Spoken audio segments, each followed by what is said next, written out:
Сәлем достар, қалайсыздар?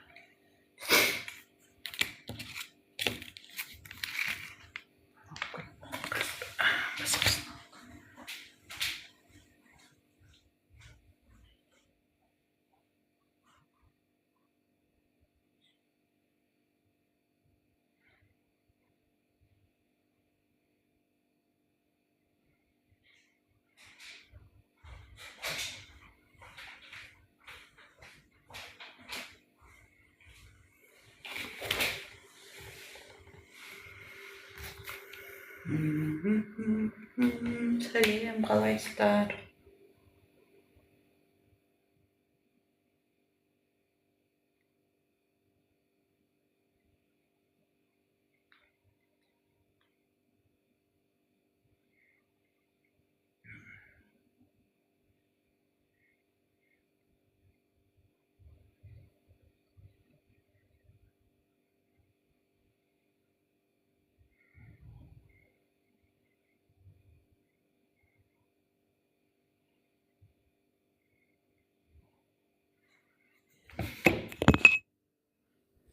Қашпыр мен.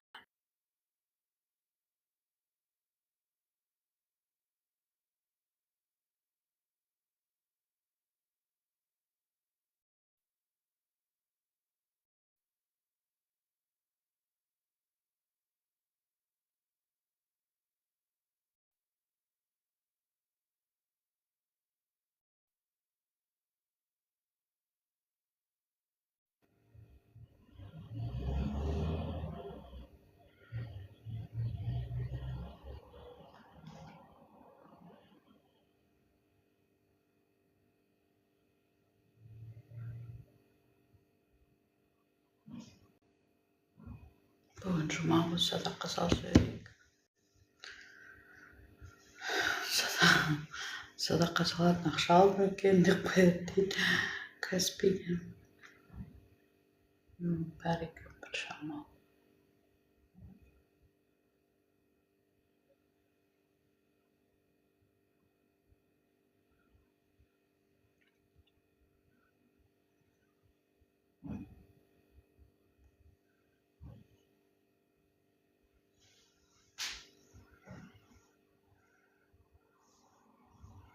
Сәлем достар, қалайсыздар? Қалдеріңіз қалай?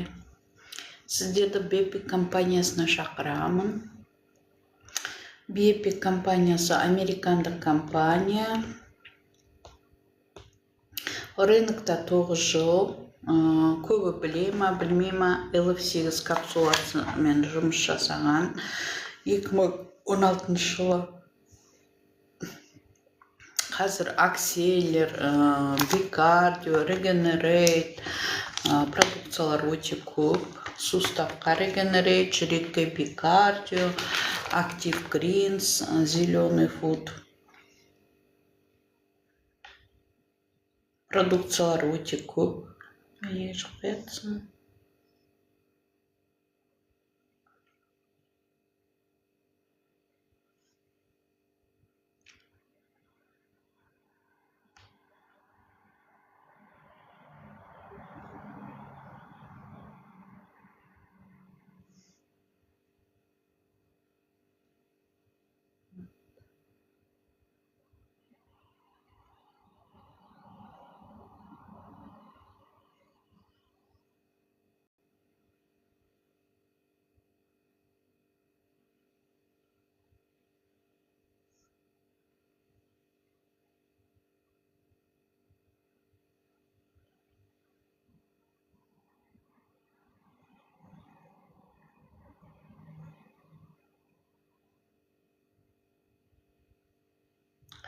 интернет.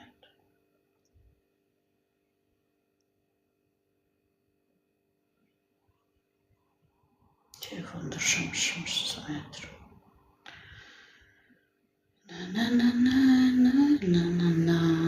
Осы біздің продукциялар түшуге,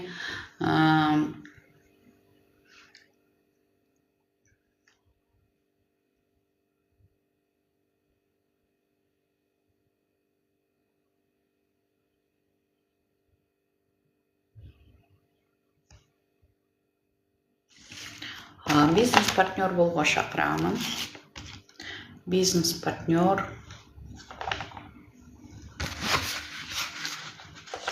Потребитель болуға болады, немесе бизнес-партнер болуға болады.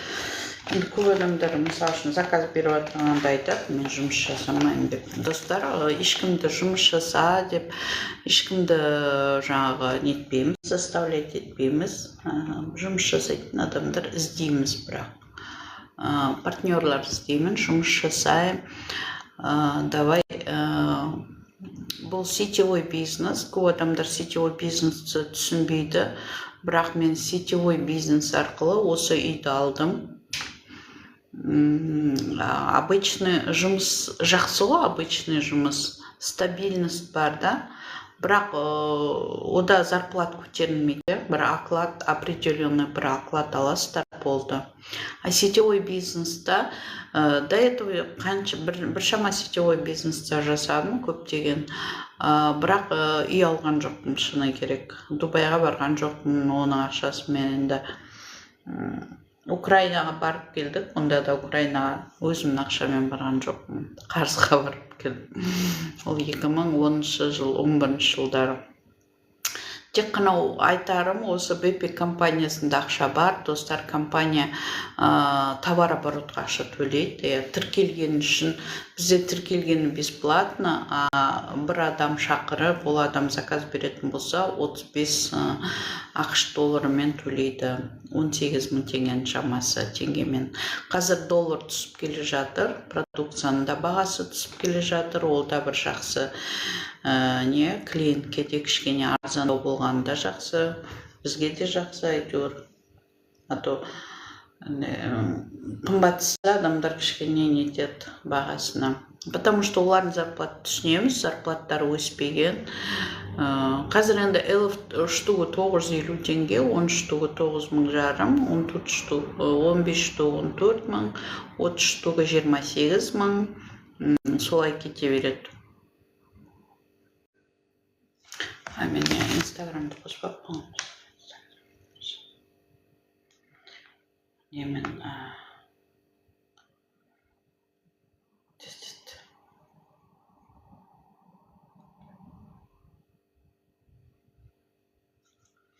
Каспиге кірем деп жаңа ұмытып кеттім.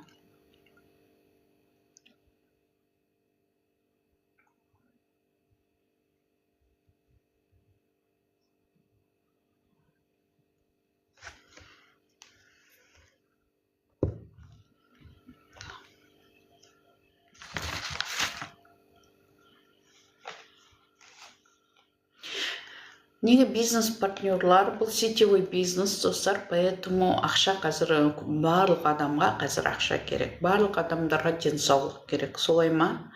Барлық адамға ақша керек, барлық адамға денсаулық керек.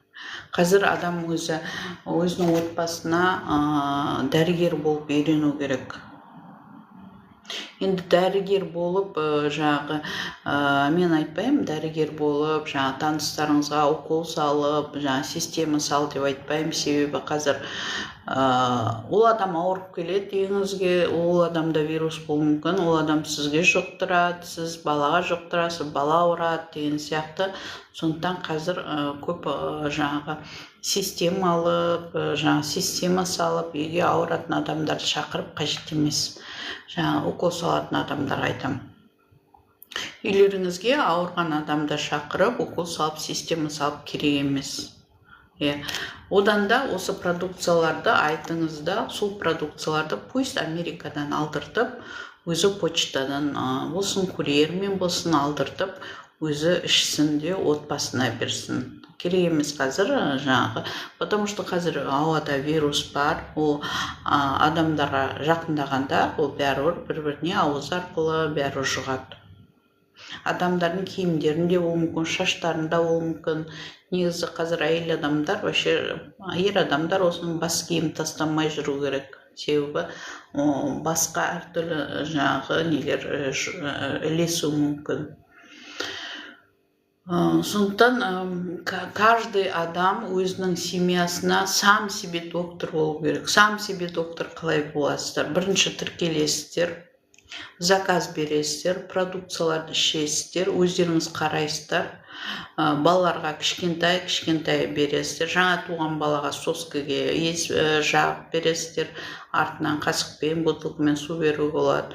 Одан үлкен балалар болса, чайный ложкаға кішкентай салып, элефті акселерді ашып салуға болады. Негізі акселерді ашпайды, потому что құрамында пребиотиктер, пробиотиктер бар, иә.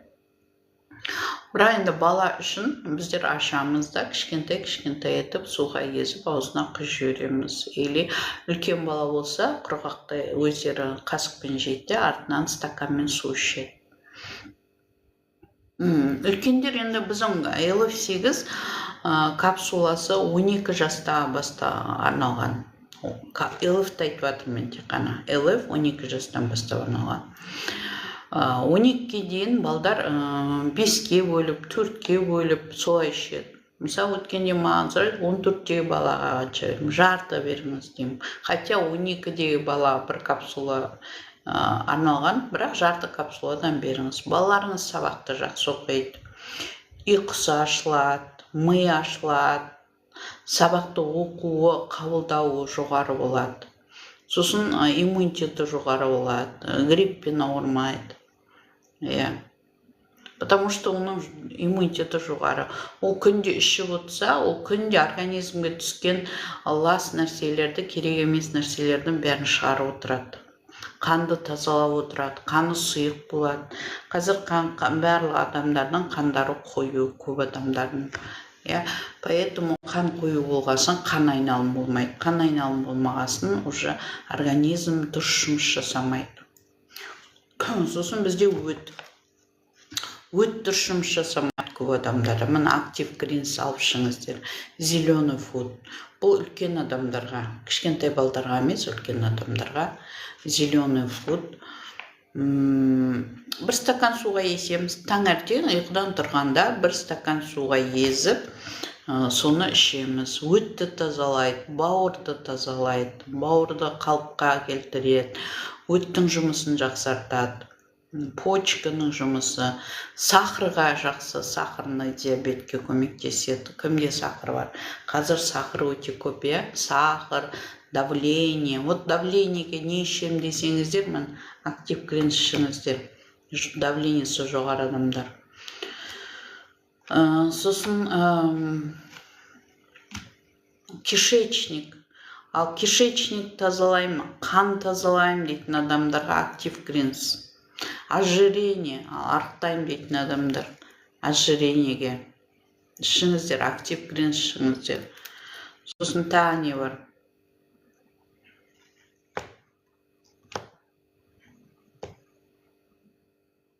Енді айта берсең, не көп, барлық ауруға ем негізі, 700 ауруға ем. Онкология айтпақшы, онкология, инфаркт, инсульт. Міне, қанды тазалап, қанның жұмысын жақсартады, барлық органдар дұрыс жұмыс жасайды. Туберкулез, өкпе ауруларына LF, акселер, актив гринс іше беріңіздер.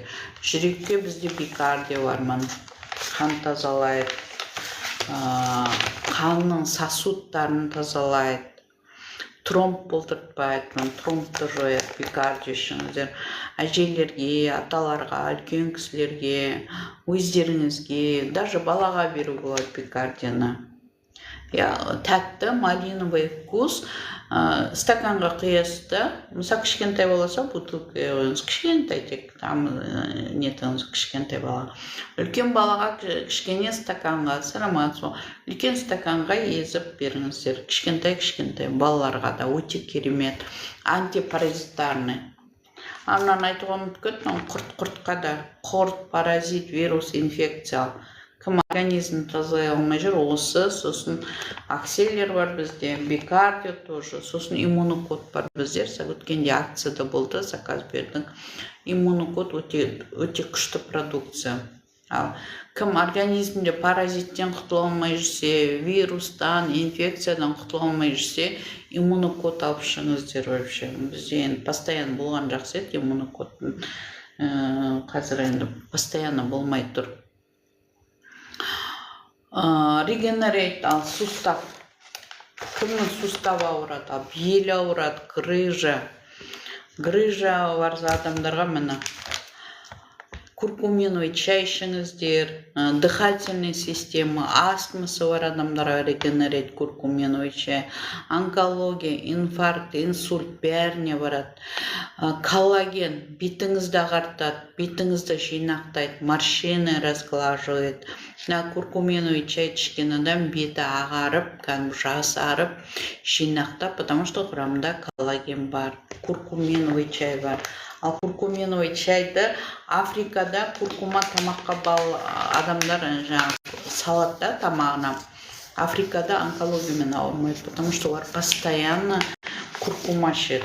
Куркума вообще организмді постоянно тазалап отырады. Сосын беліңізге мынандай 15 мың теңге 30 штук пластырь бар, достар. Кабинетте просы бар, мынаны таңертең жабыстырып, кешке алып тастаймыз, а просы бар, просын 3-4 күнге жабыстырып қоюға болады. Қай жерге жабыстырамын десем, мына сарсу болса, мына жеріңізге, грыжа, беліңіз болса, мына қай жеріңіз ауырады, беліңізде сол жерге. Таңертең жабыстырып тастаңыз, кешке алып тастаңыз. Сосын аяғыңызға жабыстыруға болады. Қолыңыз ауырса, қолыңызға жабыстыруға болады. 30 штугы 15 мың, штугы 500 теңге. Мына старый версиясы жоқ, но қазір арзан түрі. Новый түрі бар, про.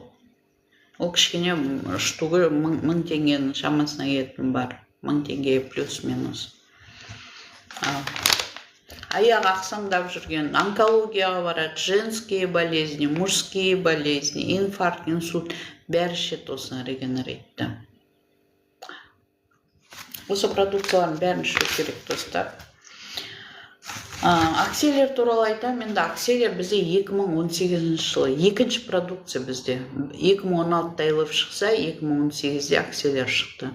Өзім акселер ішкенде 5 күн менде грипп болып ауырдым. Слабость болды, мен түсінген жоқ, мен неге ауырам деп, мен 3 капсула ішіп жатырмын, мен неге ауырам деп, сондай болды менде.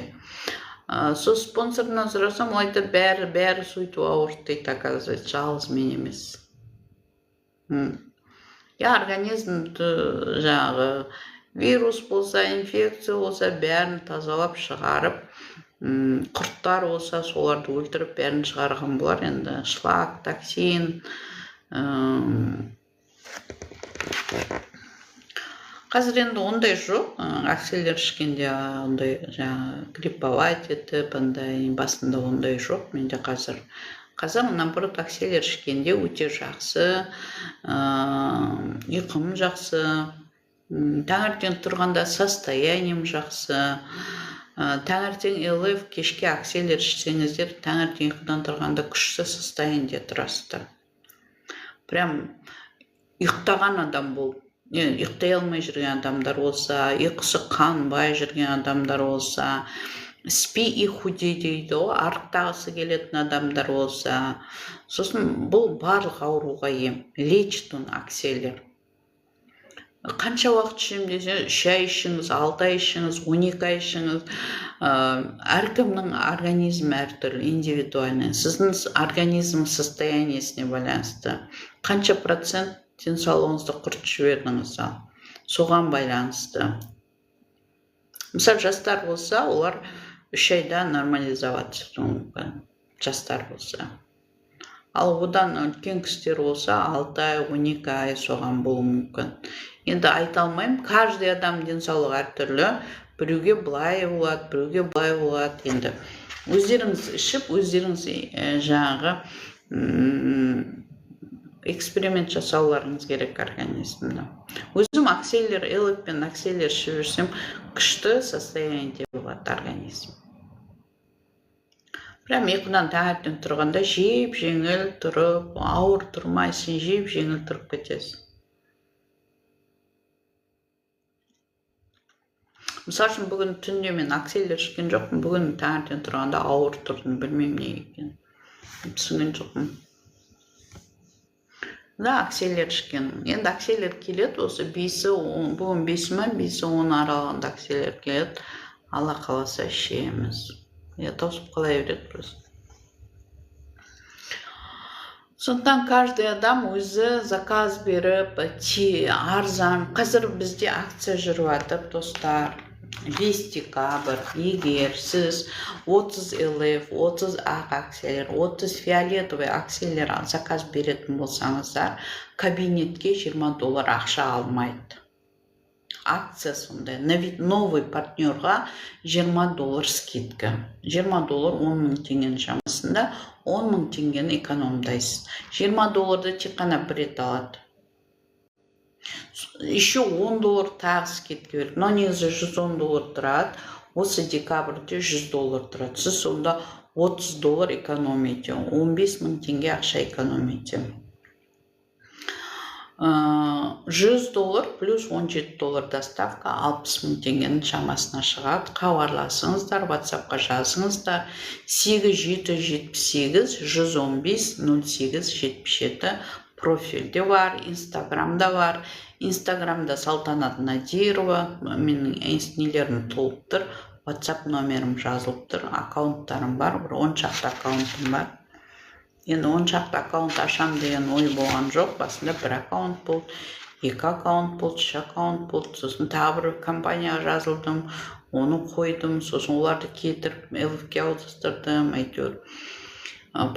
Так получилось, что у меня несколько аккаунтов. Даже LF8 Кейсет деген аккаунт бар, онда LF туралы жазылып тұр. Потому что LF туралы жазсам, публикация салған сайын оның астына кете береді и оқылай алмайды адам. А LF8 деген Кейсет дегенді ашсаңыздар, LF-тің составы, действиесі, соның бәрі жазылған. Тез оқып тастауға болады, іздеп отырмайсыз бейті. Акселер KZ деген аккаунтым бар, Акселер 8 KZ ағылшынша жазылған. Оны да ашып оқуыңызға болады. Акселер туралы жазылған жаңағы гуминовый кислота бар, бұның құрамында алоэ вера бар, алоэ вера не істейді, гуминовый кислота не істейді, корень алтый, расторопшин, кальций, валериана, сосын тағы көп, мелатонин істейді. Бәрі дайын информацияның бәрі толып тұр, тек ашып оқи салу керек. Сонда LF акциялерге бөлек-бөлек аккаунт ашып қойдым адамдар. Мысалы үшін WhatsApp-та маған сұраса, LF туралы айтыңызшы деп, сол Инстаграмның ссылкасын бере салам. Адам оқитын адам оқып шығады. Енді адамдар оқитын адамдар бар, оқымайтын адамдар бар. Кейбір адамдарға ауызбен айту керек. Тоже видео салып, орысша, қазақша тоже салып қою керек. LF не істейді. Потому что каждый раз айта бергенше просто ссылкасын бересіз, ол қарайды видеосын и тыңдайды. LF-та қалай ішеді, вообще бір жақсы видео салып қою керек негізі. Оның бәрі жұмыс істеймін ба. Осындай керемет күшті продукциялармен, это семейный продукт, достар. Адамдардың столының үстінде тұру керек.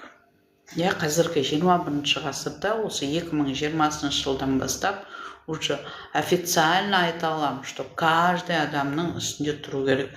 Потому что көп адамдар интернетке жазып жатыр, қызу түсіре алмай жатыр, жаңағы таңе.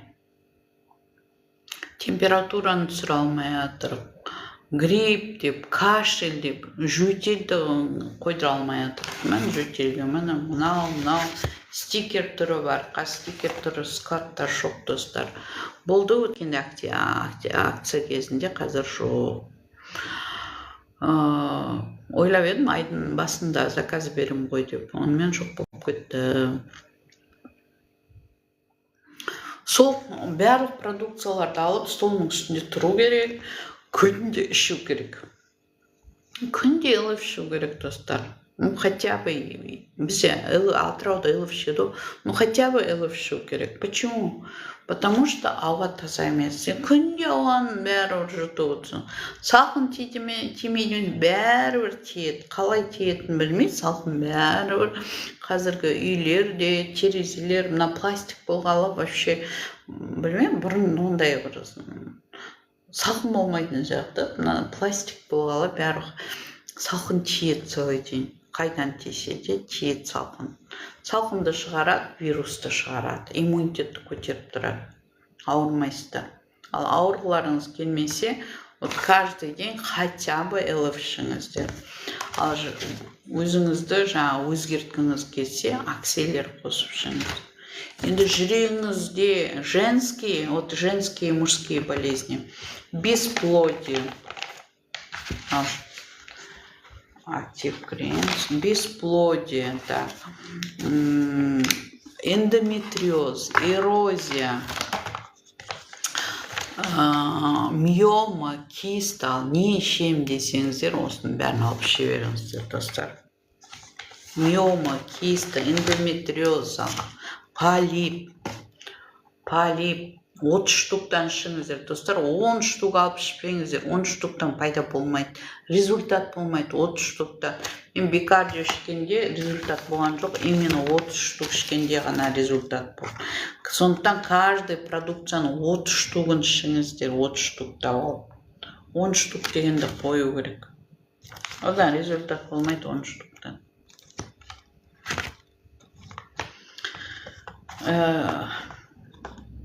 Ер адамдардың бесплодие, простатит, тағы аденома, әйел адамдар бесплодие, полип матке, миома, киста, эндометриоз, эрозия, бәрін қалай, иммунокод бар айтпақшы, иммунокод тоже списке қойып қойыңыздар, ертең берса келеді. Бір 15-теріне келетін бар, иммунокод ала қаласа, көрсетем сіздерге. Өте күшті продукция иммунокод. Вообще біздің каждый продукция индивидуален. Каждый продукция күшті. Каждый продукциядан 30 штуктан алып ішіңіздер. Осы айда ЛФ акселер бикардио ішсеңіздер. Келесі айда ЛФ акселер актив кренс ішіңіздер. Одан ЛФ акселер, ЛФ иммунокод регенерейт ішіңіздер. Бір 3 продукциядан ай сайын ішіп тұрсаңыздар, вообще сіздер жасарасыздар, омолаживаете, омоложение.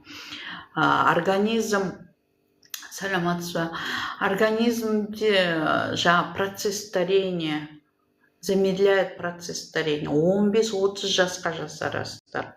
Ал мен жасым 48-де ал, бетімді қараңыздар, ал морщин жоқ, пигментный пятна жоқ, прыщик жоқ, жара. Қараңыздар. Каждый день я пью ЛФ8. Су ішем күніне литр жарым, 2 литр су ішпеймін, 3 литр су ішпеймін, достар. Су, артық су тоже зиянды. Ісіріп жібереді организмді. Поэтому судың да мөлшермен ішу керек. Каждый нәрсені нормамен ішу керек. Сосын зиянды тамақтар ішпеу керек, зиянды тамақтар. Наннан бастап зиянды дейді, нан, секер, колбаса. Колбаса вообще ішінде не бар екен білмейсіздер. Мен жемеймін колбасаны, достар. Енді иногда столдың үстінде тұрса, 1 штук, 2 штук сағынып жеймін. А так, даже менде қолдан жасалған колбасаны алдым, үстім қышыт анадан. Сосын тастауға уалсындым да, жұмыртқамен қуырып, сөйтіп жедім. Қазір колбаса өзім сатып алмаймын. Сырды енді сатып алам, сыр енді жеймін. Сосын тағы қандай тамақ. Енді көп тамақ жемеймін. Основной алма, апельсин, құрма, помидор, огурцы, сол жейтін тамақтарым. Содан салат жасап жеймін, капустың салаты. Көп үйге тамаққа келмеймін. Суши енді по праздникам, день рождения, вот сондай. А так каждый день андай ой жегім келіп тұр деп жемеймін да. Бірақ сағынамын суши жақсы. Суши жейтіндерге обязательно иммунокод, обязательно вот актив гринс, обязательно акселер ішіңіздер. Суши, он лосось, вот этот нелер сырой балықтарының құрамында паразиттер болады, достар, обязательно болады. Поэтому вредные нәрселер жесеңіздер, обязательно иммунокод, актив гринс, ЛФ, акселер, бикардио тоже антипаразитарный. Соның барлығын ішу керек, жеу керек, достар. Ну, желательно лучше жемеген жақсы вредный тамақтар. Вредный тамақтар, да, вот этот донер вредный, кетчуп, майонез, все, шемішкі май. Ну, менде шемішкі май жоқ уже бір жыл. Жазда бір рет шемішкі май алдым балық қоруға. Даже шелпек, бүгін жұма ғой, жұмақа болсын, шелпекті де сармайға пісіремін. Кішкентай салып жіберемін де, соған екі жағын пісіріп аламын. Үйрендім, бұрын ойлайтын қалай пісірем деп, онша сармайға қалай пісірем деп. Тамаққа да кішкентай мынандай кусок сармай салып жіберемін. Болды. Көп ондай қатты қуырып, нетпеймін, суы жіберемін. Үйреніңіздер, шемішкі май деген организмге барады да, желатин болып организмде тұрып қалады. Сосын ол шықпайды вообще. Сондай артық керек емес нәрселердің бәрін біздің продукциялар жесеңіздер шығарып отырады, организм тазартып. Сәлем, Асқар.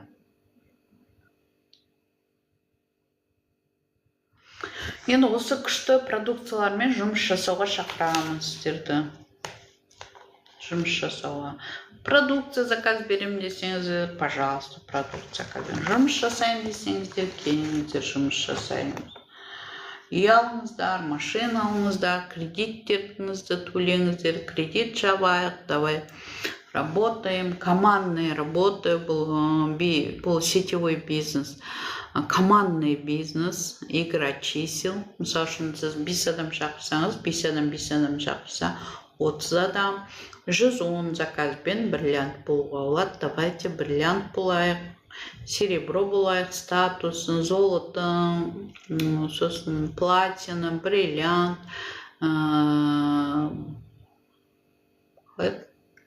голубой бриллиант, черный, двойной голубой бриллиант, синий бриллиант, соны дұрыс қарап жазбай жүріп, соны жазып алмасам. Двойной черный бриллиант, двойной черный бриллиант, зеленый бриллиант кете береді. $10,000, $20,000, $40,000, $100,000, $75,000 кете береді премиялар.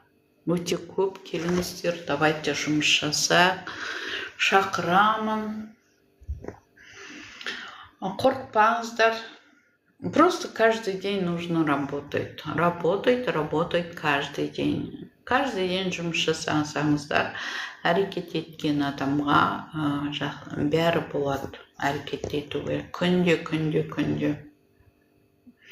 Көп айтады, прямой эфирде сен бір адам, екі адам отырады дейді. Все равно адамдар қарап отырады. Қарайды адамдар. Бір адам отыр, екі адам отыр деп, или ешкім отырған жоқ деп, мысалы үшін жұмысыңызды тоқтатпаңыз. Осы TikTok арқылы бір жылдың ішінде қаншама адамдар, жаңа адамдар келді. Осы TikTok арқылы. Бір адам қараса да, сол бір адам, мысалы бүгін бір адам қараса, сол бір адам WhatsApp-қа келіп жазады да, продукция заказ береді. Күнде бір адам қарап, бір адам заказ беріп отырса да, ол да керемет емес пе?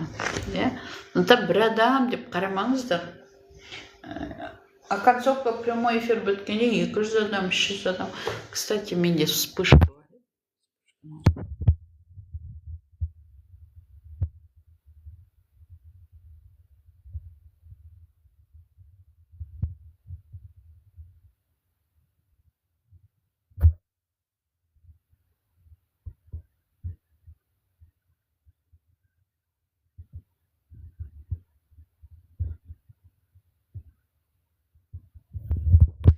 Кстати, қазір менде вспышка қостым, ал менде уже адамдар көбейеді. Қарап отырыңыздар, вспышка. Тоже бір жақсысы бар компанияның вспышка беретіні. TikTok деген компанияның деп қой. Вспышка береді, сол вспышкаге жаңағы адамдар келеді, қарайды адамдар. Ал келіңіздер, хабарласыңыздар. Давайте работаем, жұмыс жасайық. Жұмыс іздейтін адамдар көп екен. Үйренесіздер, сетевой бизнесті, например, сетевиктер бар. Егер сіздер жұмыс жасап жүрген компанияңызда 100 мыңнан жоғары таппасаңыздар, келіңіздер, бізде бонус бар, 2-де 2, 3-те 3, 4-те 4, 5-те 5, жаңа матчинг бонус бар. Мысалы үшін бір адам шақырып, ол адам жұмыс жасап, мысалы $500 алатын болса, сізге компания 20% береді. $20. $20 10 мың теңге. Апта сайын 10 мың теңге сетевойдан түсіп тұрса, ол да жақсы емес пе? Керемет, е?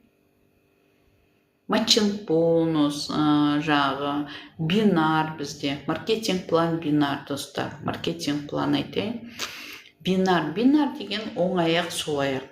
Вообще маркетинг план бізде ютубта бар. Ютубтан бепик деген сөзді қалай жазамыз? Бепик, бепик. Маркетинг план. Маркетинг планды қарағанда, достар, 8 жыл бұрынғы, 7 жыл бұрынғы, 6 жыл бұрынғы маркетинг планды қарамаймыз. Маркетинг планды қараймыз 1 жыл бұрынғы, 6 ай бұрынғы. Себебі бізде обновление болды. Сосын бағалар өзгерді, продукциялардың уже. Бәрі бұрында тұрмайды, 9 жылда. Баға өзгереді. Өзіңізден дүкенге барсаңыздар да, каждый раз барған сайын өзгеріп тұрады. За туалетный бумага магазинде 120 болды. 10 күннің ішінде қазір 130 теңге. Көрдіңіздер ма? Каждый раз, даже доллар түсіп өтсе да, магазинде бағалар өсіп өтір одан сайын. Маркетинг план бепик. Бірінші рефералка, бір адам заказ берсе, жаңағы 35 ақш долларын береді, 18 мың теңгенің шамасы. 10 адам тіркесеңіз, ал қанша болады, өзіңіз есептеңіз. 10 адам шақырсаңыз. Адамды қайдан аламын десеңіздер, танитын адамдармен жұмыс жасауға, танымайтын адамдармен жұмыс жасауға. Танымайтын адамдармен қалай жұмыс жасайсыз?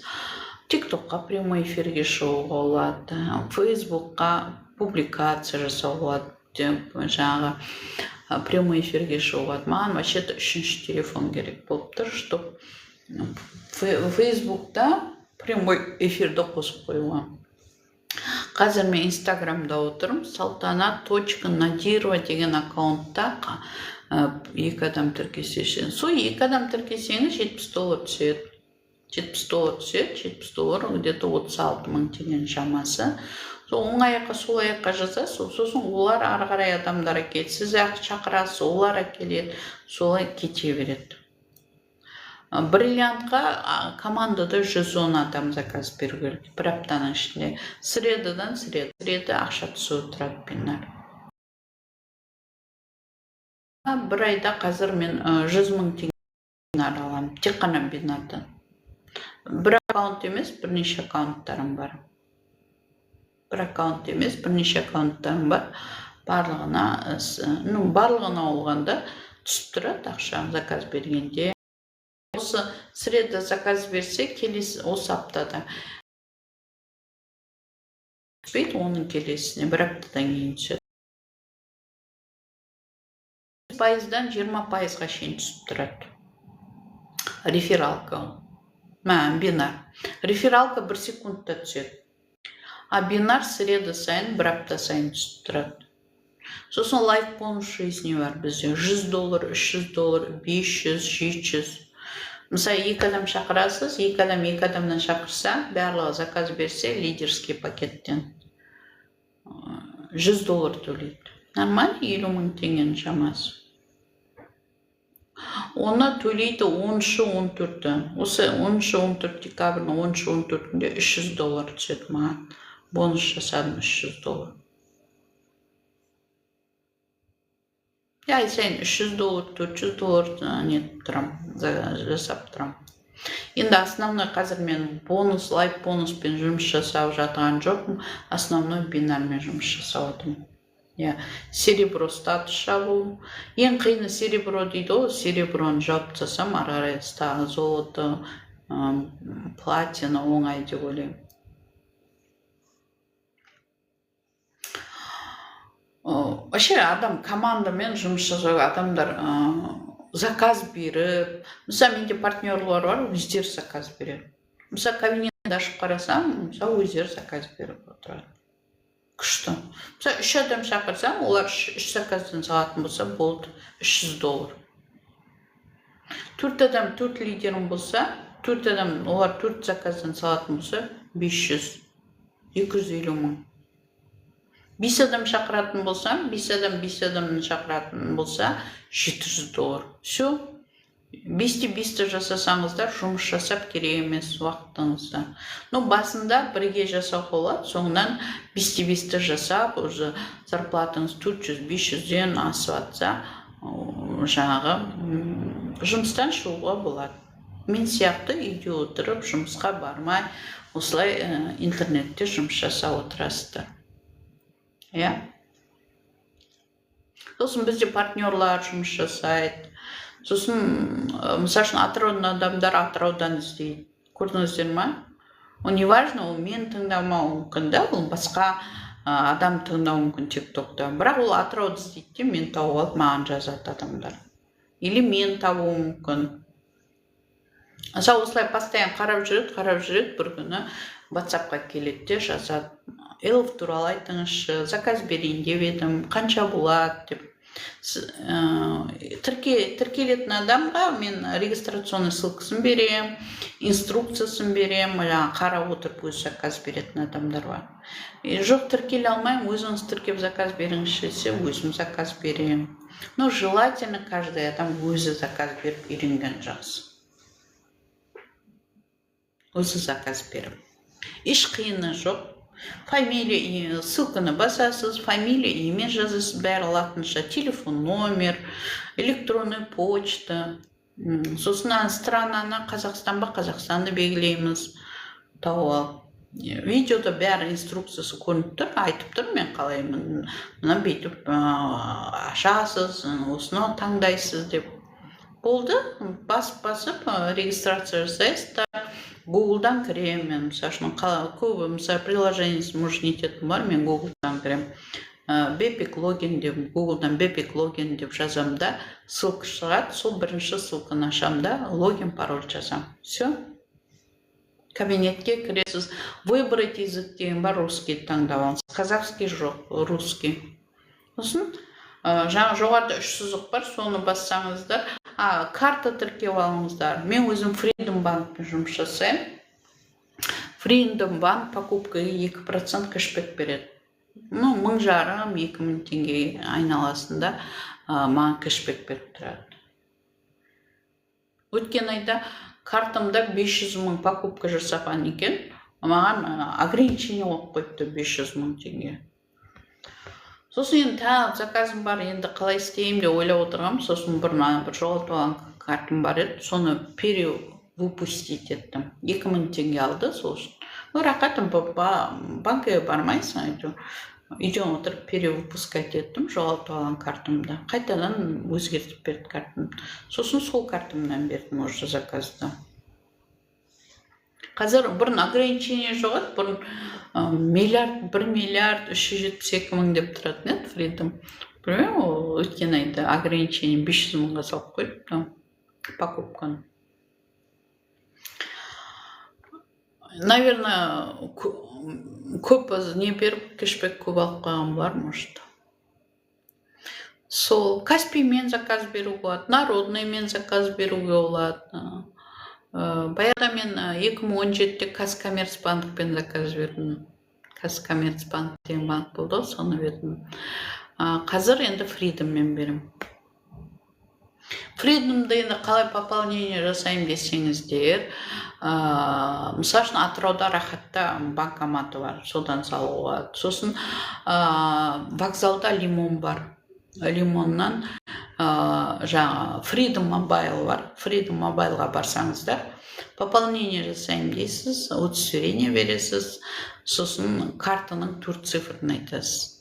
Менде ипотека бар ғой, постоянно барған сайын ипотека төлейсіз ба дейді. Мен айтамын, жоқ, ипотека төлемеймін, пополнение жасаймын деп айтамын. Сосын соңғы картаның 4 цифрын айтамын, қай картаға салатынын. Болды, қолыңызға чегін береді, пополнение. Ардагерде бар, Freedom Mobile, Гурьевскийде бар, тағы жерде бар. Енді Авангардта да, Нұрсаяда да бар, но именно өзім жүретін жолдарым, менде Дина жүретін жолдарым, Насиха основной жүретін, Ардагер жақ, Байзарда жоқ екен, Байзарда банкоматы бола, сәлеметсіз, хронический ангина не бар. ЛФ акселер. ЛФті прям сорасы о.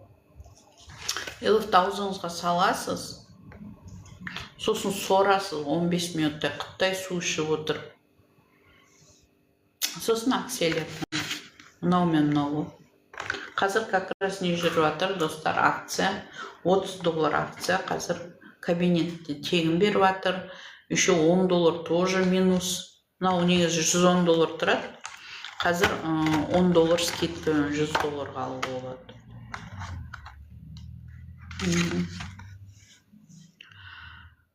WhatsApp номеріме жазыңыз 8778-115-08-77.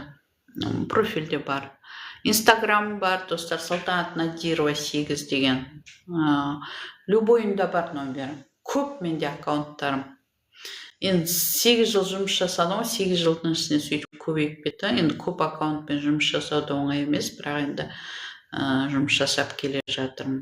Бір аккаунтпен жасаған негізі оңай. Ну, так получилось. Қай жеріне келдім? Заказ бербей, картаны тіркейміз.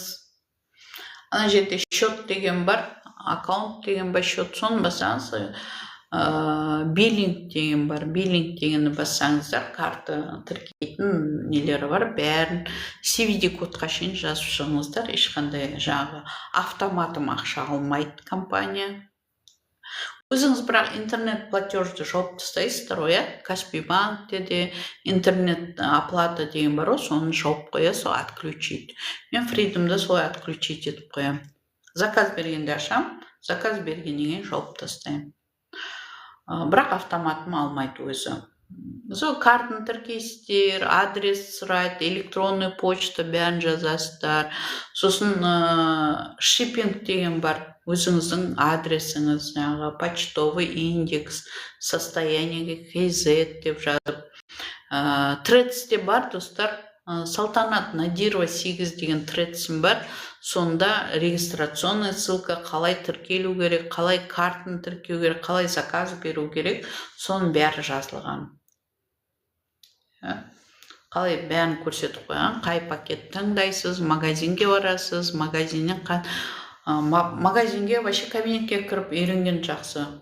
Себебі магазинге кіріп үйренсеңіздер, магазинде бағалардың бәрі жазылып тұр. Екі продукция болса, доставка $17 болады. $17 қосуды ұмытып кетпеңіздер.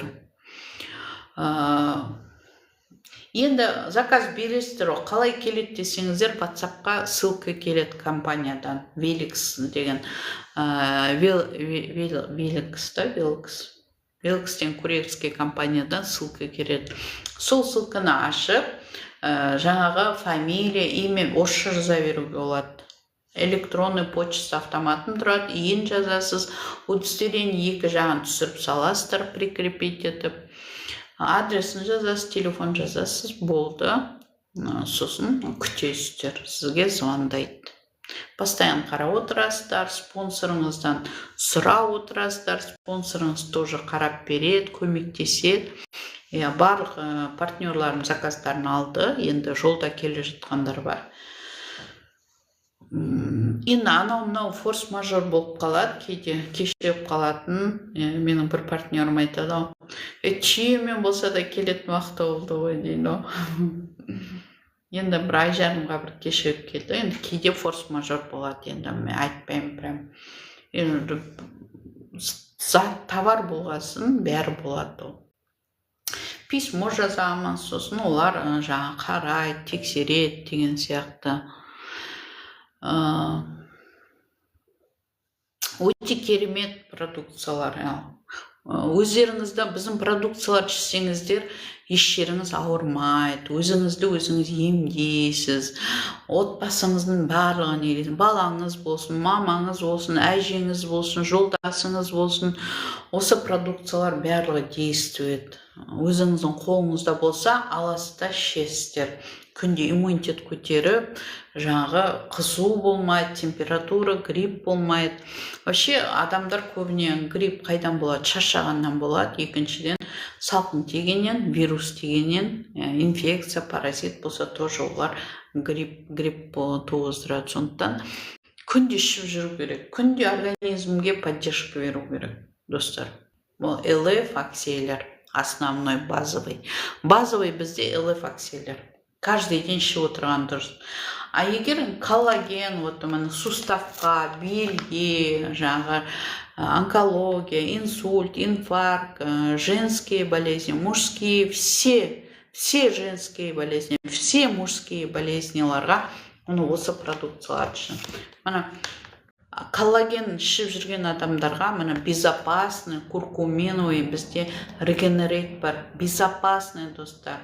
Коллагенде түрлері бар, жаңағы зиянды ма, зиянды емес па, ешкім тексеріп атаған жоқ, лицензияларын сатып алып, тек жіберіп жатыр да, сатуға. Вот безопасный куркуминовый чай, достар, коллагеновый чай. Ішіңіздер, мамаларыңызға алып беріңіздер, папаларыңызға, аталарыңызға, әжелеріңізге аямаңыздар. 35 мың теңге тұрады. Миллион теңге тұрмайды, достар. 35 мың теңге, 35 мың теңге, 40 мың теңге болсын, қол жетімді. Енді компанияда алсаңыздар 35 мыңға шығады, енді бізден алсаңыздар 40 мыңға шығуы мүмкін, 38 мың, 40 мың. Ал міне актив кренс, ал өтпен алысып жүрген, бауырмен алысып жүрген, почка, бүйрек, гемодиализ ба, солмен ауыратын адамдарға, кишечник тазалайды, қарындары бар адамдарға, ожирениеге актив кренс. Кишечник тазалайды, қарнымды кетірем дейтіндер, мынаны ішіңіздер. Қанымда инфекция бар, организмде паразит бар, вирус бар десең, мынаны ішіңіздер. Иммунокод бар, иммунокод ішіңіздер. Женские, все женские мужские болезни. Атына тапшайын. Миома, киста, эндометриоз, полип, бесплодие, эрозия, мужские болезни, бесплодие, аденома, простата. Алыңыздарда ішіңіздер. Онкология, достар. Онкология обязательно, достар. Ал онкологиямен ауырғыларыңыз келмесе, осылардың бәрін ішіп, кәдімгідей повышенное давление, он актив кренс, повышенное давление, 30 штугын алып ішіңіздер. 10 штук сұрамаңыздар, құдай үшін. 10 штук бар ма? 10 штук жоқ, достар. 30 штук ішесіздер, 30 штук. Чтоб результат болсын. 10 штуктан результат болмайды, достар. Сразу айтам. Потому что өзімнен білем. На бикардион 10 штук алғанда результат болған жоқ, 30 штук ішкенде результат болды. Аласыздар ма? 30 штук алып шығыңыздар. Қазір ретро-рассрочка бар ғой. Обналичка жасап жүрмін. Менде мысалы ретро-рассрочка жоқ. Потому что обналичка жасаймын деп жауып тастағаны бар. Қазір көп қой ретро-рассрочка таныстарыңыз. Менде таныстар бар, хабарласыңыздар, ретро-рассрочка обналичка жасап берем. Сол менен обналичкаге можно купить и заказывать можно.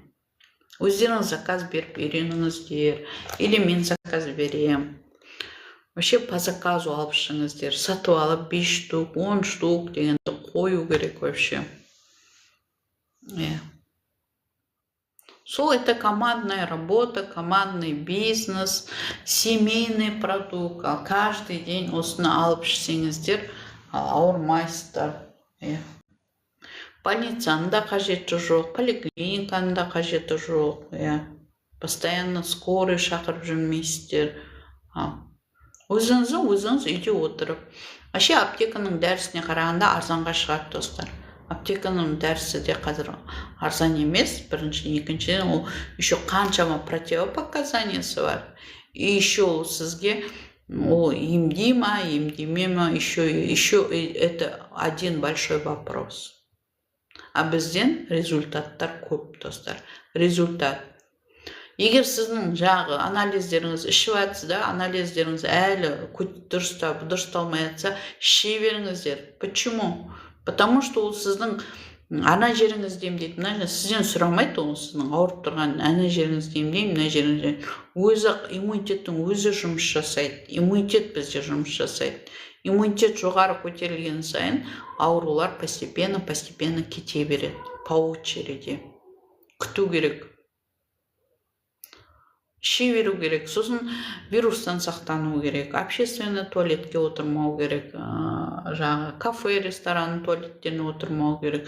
Үйдің таза туалетіне отыру керек. Үйде туалет таза болып. Сосын үйде адамдардың бәрі ішу керек.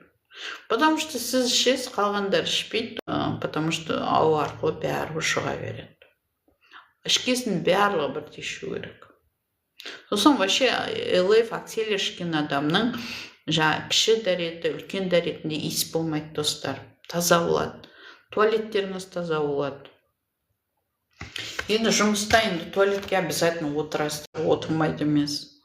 Жұмыстағыларда тоже ішіп үйрету керек. Потому что біреу ішеді, біреу ішпейді, ол бәрі ауа арқылы бір-біріне жұқтырады. Көрдіңіздер ма? Ауа арқылы бүйтіп сөйлегенде бәрі нетеді, жұғады. Поэтому жұмыста да коллектив болып ішулеріңіз керек. Жұмыста бәрі ішу керек. Вот сонда кішкене денсаулығыңыз жақсы болады. Таза болады организміңіз, бетіңіз таза болады, көзіңіз жақсы көреді. Морщины разглаживает, біздің продуктылардың бәрі бетті күшті тартып қояды. Күшті. Шашыңыз күшті болады мұны. Көрдіңіздер ма? Шаштың түсі азаяды, қалыңдайды шаштарыңыз. Шаш жоқтар шаш түседі. Қайызғақ болмайды досыңыз басыңызда. Енді менде основной не бар? Ақшаш бар. Ақшаш менің студент кезде бар. Уайымшыл бар, содан болар. Уайымшыл адамда ақшаш болады. И бізде вообще это, бізде семьяда, әйел адамдарда бәрінде бар. Кожасын таза болады, кожа салбырамайды, мана көрдіңіздер ма?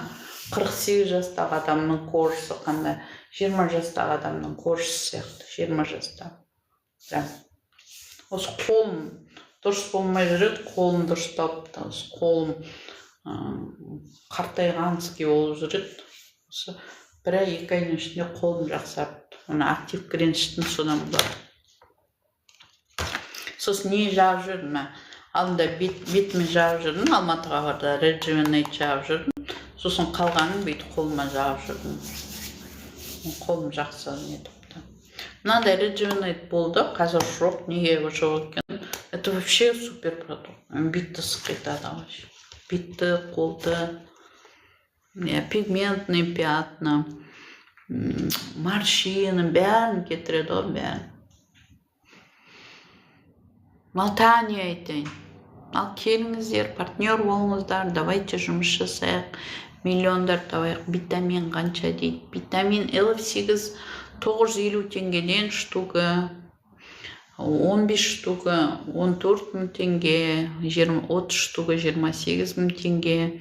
Компанияда 90 штугы 157 доллар. Сары пашка мен көк пашка. Но Regenerate ба? Regenerate бір 38 мың ба, 40 мың ба, соның шамасында.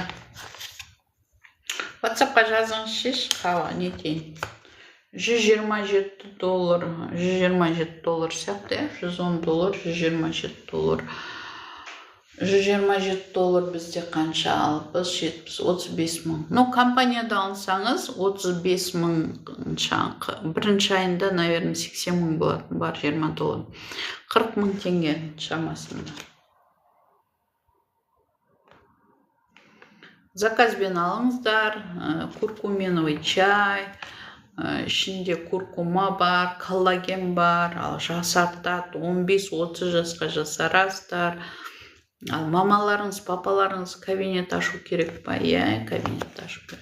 8-778 115 08 77 WhatsApp номерім жазыңыз, кабинет ашып берем, заказыңызды салып берем.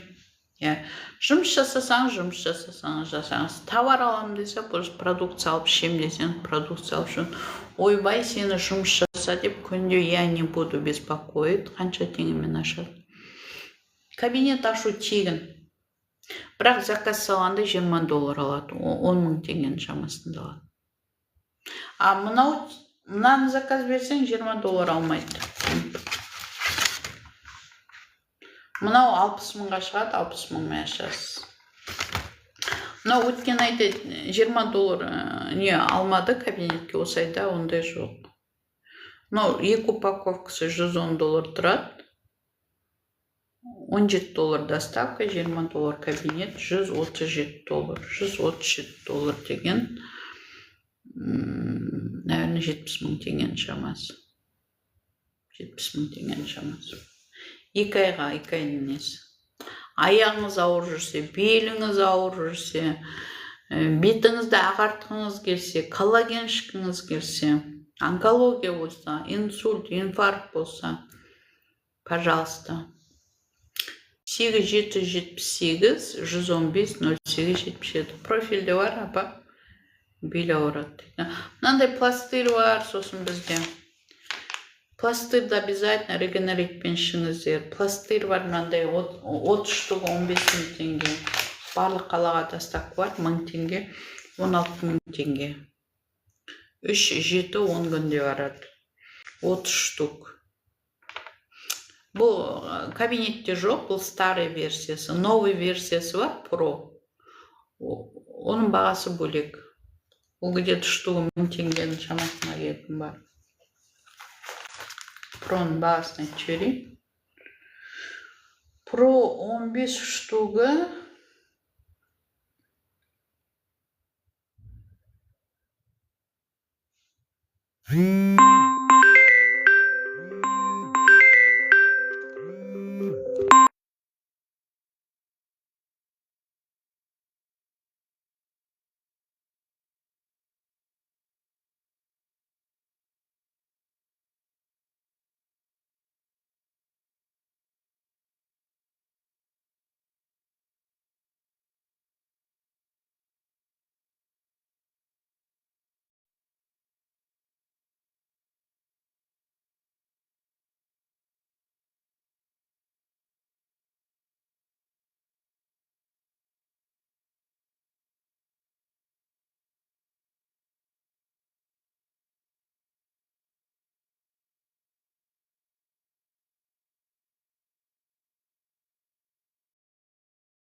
Так, пластырь Pro $45 тұрады, бір упаковкасы 15 штук, 29.100 теңге доставкасымен. 3 упаковкасы 45 штук, $17 доставка, $132. Где-то бір 69 мың теңгенің шамасында тұрады. Иә? 30 штуғы 15 мың теңге, достар.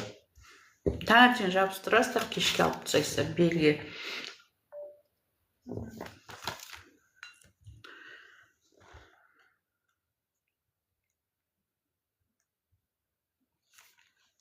Белге жабыстырасыздар, белге. Бел ауру, аяқ ауру, кімде бар? Бел ауру, аяқ ауру. Бәрінде бар сияқты қазір,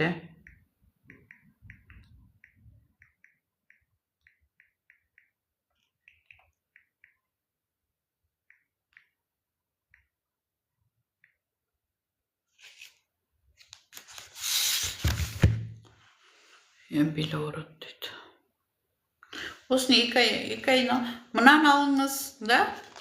Вообще былай кабинет тегін алуға былай болады. Мынаумен алыңыз, мына үшеуін заказ беріңіз. Мұнда кабинет тегін сізге. Мынау екеуі 60 мыңға шығар, мынау 65 доллар ма? Бір 100 мыңға жақындай үшеуі. Бір алып аласыз сату бәрін.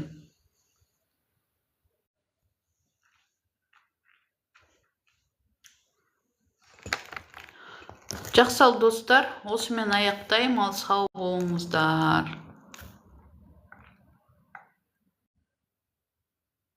WhatsApp-ма жазыңыздар 8778 115 08 77.